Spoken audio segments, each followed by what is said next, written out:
We're now joined by Denny Hamlin. We'll get to as many questions as we can before Byron comes in here for his poll winners press conference. If you have a question, please raise your hand. We'll start up here to Zach, and then John, and then Dalton, and then Bob. Zach Sterniolo, NASCAR.com. Denny, first and foremost, what happened rolling off pit road there for qualifying? Car didn't start. Any idea why at this point? No, well, any one of the three issues that we've had week in, week out, it's one of those.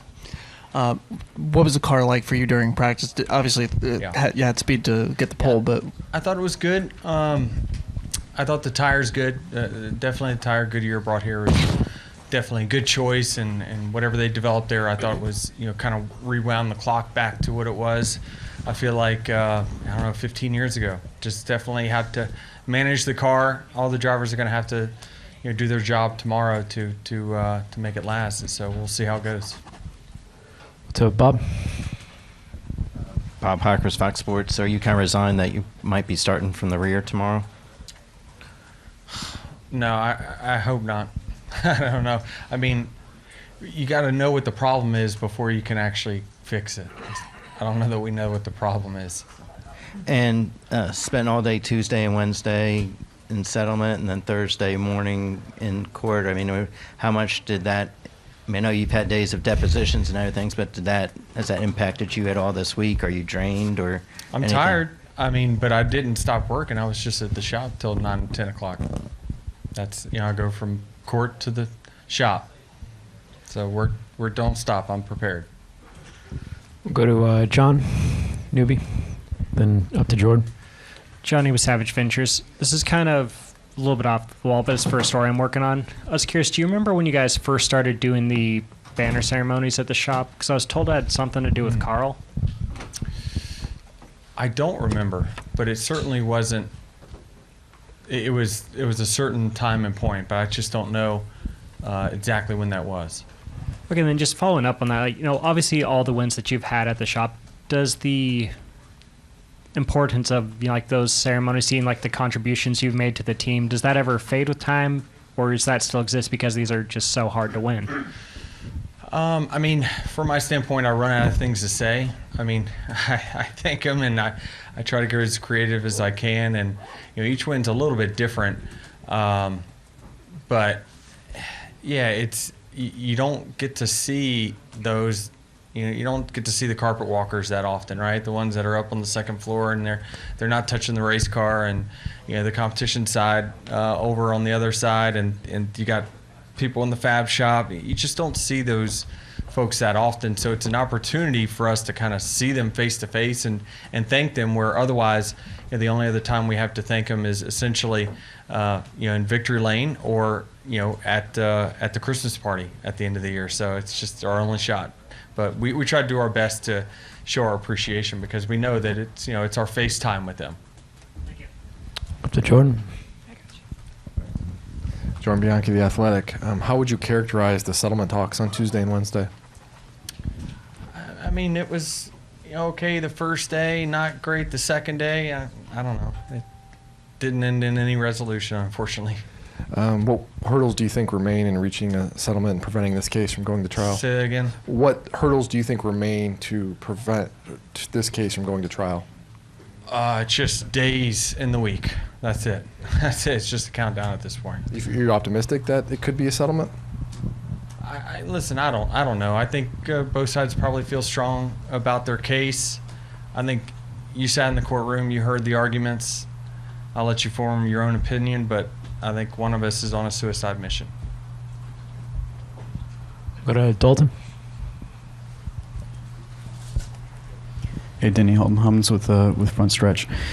You've been in this position before, going to the championship 4 already and going to go fight for championship at Phoenix.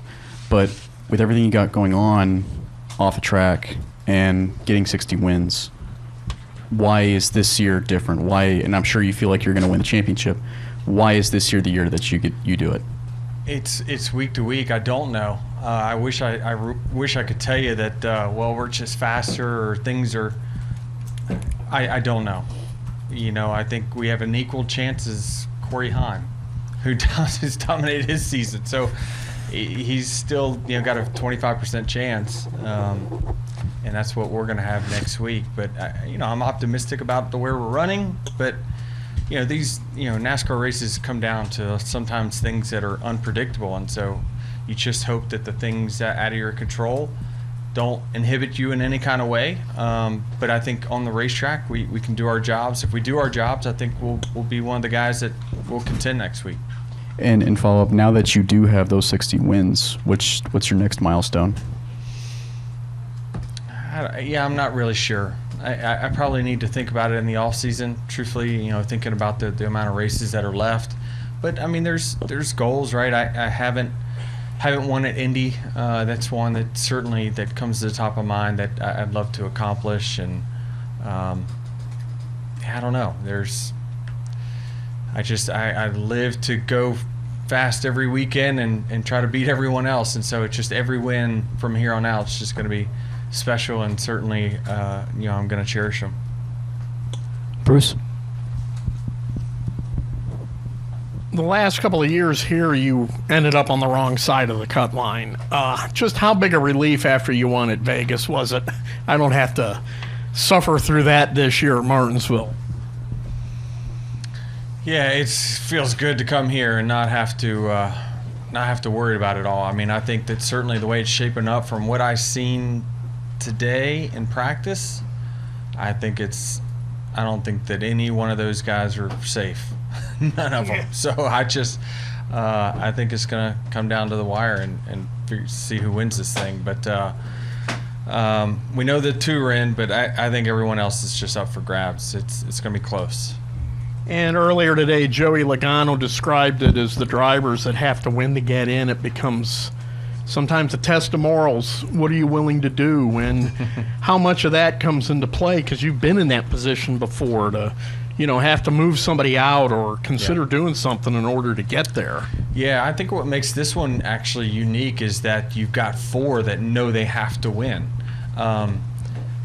When you have, and I think in years past we've had probably one or two that had to win, and then we had a lot of guys that were just iffy on points, kind of dependent on their day.